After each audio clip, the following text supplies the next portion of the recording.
I didn't. So the idea behind WordPress.com was to take the software that was starting to grow in popularity, but make it accessible to a wider audience. So even if you couldn't spell PHP, you could still get a WordPress blog. And that was the experiment. The domain was actually hard to get because like a squatter had it, so we had to do like a lot of gymnastics to get it and go and forth. But once we sort of got it out there, we called it golden tickets, like in Willy Wonka. You know, he has the golden tickets, takes these to the factory. So we started giving away golden tickets, invites to mostly WordPress contributors. And they started selling on eBay for like 80, 90 bucks. And sorry, what do these tickets give you? An ability to create a WordPress.com blog. They were selling for $80. Yeah. I did it for free. Well, then we opened it up. We're not wise in opening it up. We opened it up like 2 days before Christmas, which is not a good time to launch a website because it had no traffic. We were a little depressed. We were like, oh man, these tickets are going for 80 bucks, but now it's open and no one's signing up. But after the New Year's, it came back. And the number of users went how quickly up? And I don't remember, to be honest.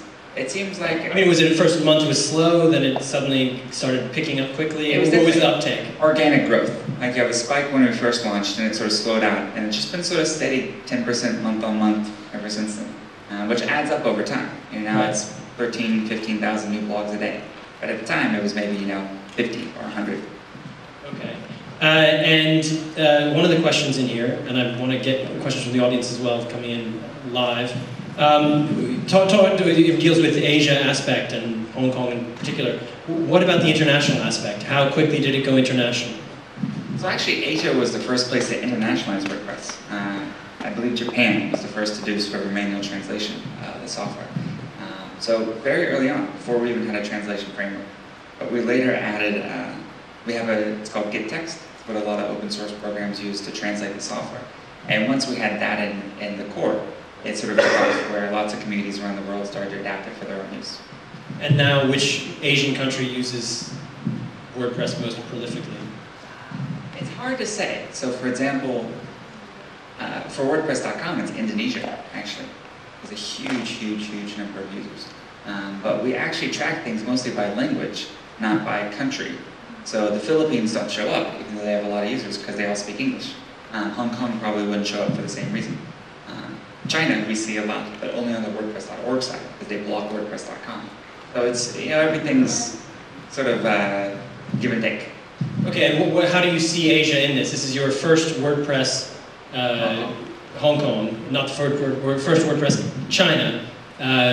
Why is it taking you so long? This is a question from you. Somebody who wrote this question. I don't know. I really never traveled too much before last year. So it was really last year that I started going to these different ones. I went to the WordCamp Beijing and then WordCamp Shanghai. I think it was my first time in Asia, certainly sort of mainland Asia. And everything takes a long time, but I'll be back many times. So you'll be back? Okay, I think that's the thrust of the question. Absolutely. In terms of adapting for Asia or Asia-focused things, is there anything else that you would highlight, or is it just fit in within the internationalization of WordPress as a... Generally, the local communities will customize it however they see fit. So, for example, I believe the South African community actually includes something with WordPress to make it very mobile-friendly, because they have like 8 or 9x more mobile internet users than computer internet users. Right. So they include like a WAP plugin. Fitting into the theme of what we're talking about with the growth of WordPress, at what point did WordPress get very popular? And what was the cause? Were there any moments when suddenly you got a spike in interest? The only one big spike was probably 2005, I want to say. It was the 1.0 release, but movable type, which was the dominant player in the blogging market at the time, was a proprietary system, and they decided to change their license. So some people who were using it one day woke up the next day and they would have to pay $400 or $500 US to continue the license to upgrade to the new version. And we luckily released our 1.0 like a week later with a movable type importer. So that was a total accident. This was not... Mostly an accident, yeah. That was very fortunate in that a lot of more prominent bloggers started to switch over. And actually, a really pivotal essay was written by a guy named Mark Pilgrim. It was actually another blog that I read earlier on, called Freedom Zero. And basically, if you remember my presentation, I talked about the freedoms of the GPL, freedoms that GPL provides you. And the first freedom, the new people call Freedom Zero, is the right to use the software for any purpose, which means no one can ever take the software away from you, no matter what. And so he took his upgrade fee, which I believe was going to be about $535 to upgrade to movable type, and he donated it to WordPress. And he said, you know, it's not about the money, it's about freedom. So, and his essay was got in Slashdot and everything. Slashdot used to be big in those days. Well, I guess he donated that $535 for just 1 year, not for every year since then. So it was cheaper. It was still to date our largest ever donation. Wow, okay. So if anybody wants to donate more than $535, you will feature as the biggest donor. With these blogs, what were they? I mean, this is the question. This question is: do you think blogging is dying for personal use? For these first bloggers, what kind of blogs were they doing, and how do you see the blogs evolving as it turns out? Are they now as we move forward? I would say blogging for personal use is probably better than it's ever been, simply because the tools for access are much better. It's so much easier to do photos and video and music than it used to be. And that's a big part of, at least how I express myself, is through these other mediums that aren't just text. And the software, I think, is more accessible than it's ever been, in terms of, if you look at what you had to do to start a blog in like 2003, it was pretty tough. And now we're finally reaching the original promise of the internet, which is to sort of democratize publishing, make it accessible to anyone, anywhere, in any language. The one thing I miss that blogs used to do, but they don't so much anymore, is the blog roll. You know, it used to be Is the blog roll dead? The blog roll is kind of dead. I'm not sure what killed it. Just so people have blog rolls on their blogs. One. It used to be. Okay, but here, I think they're not totally dead, though, in a funny kind of way. How many people look at blog rolls when they see them?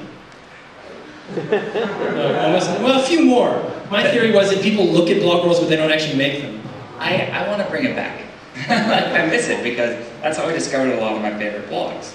Was you go to find one blog that you like, and in the sidebar they'd link to, you know, a dozen or two of their favorites. And it's a fantastic discovery mechanism. It happens, I guess, in a more nascent way now, or ephemeral way, with, you know, blog posts. People link to people that they read, but a lot of the blogs that I read, like for example Dave Weiner, still 8 or 9 years later, I don't link to him that often, but I read him every day. So it's not really an adequate measure of his influence on my thinking, how much I link to him. So is there a solution beyond blog rolls? Well, possibly if, I believe Google Reader does this as well. If whatever you're reading the blogs in sort of gave you an easy widget to share that with folks, that would be nice. Sort of like blogrolling.com used to be. Okay. Or if you remember BLO.gs used to do that as well. BLOE? .gs. It was another one, it was another competitor to weblogs.com and everything else that got bought by Yahoo a few years ago. Sticking with the theme of the evolution of blogging, there are quite a few questions here about microblogging, the rise of microblogging. How will WordPress respond to it? How do you see it moving forward? What is the role of it? Sure. Do you microblog? I do. I Twitter, @Photomat. Everyone should follow. I think, so when I look at my 3 favorite microblogging platforms, 4, you have Plurk, Twitter, Tumblr, and Facebook. I think those are the 4 most significant ones. And each one is pretty different, but they have some commonalities. The thing that's common between all of them is that they allow you to access the posting interface promiscuously, if you will, like in as many ways possible. You can do it from your cell phone, you can do it from email, you can do it via SMS, you can post really easily.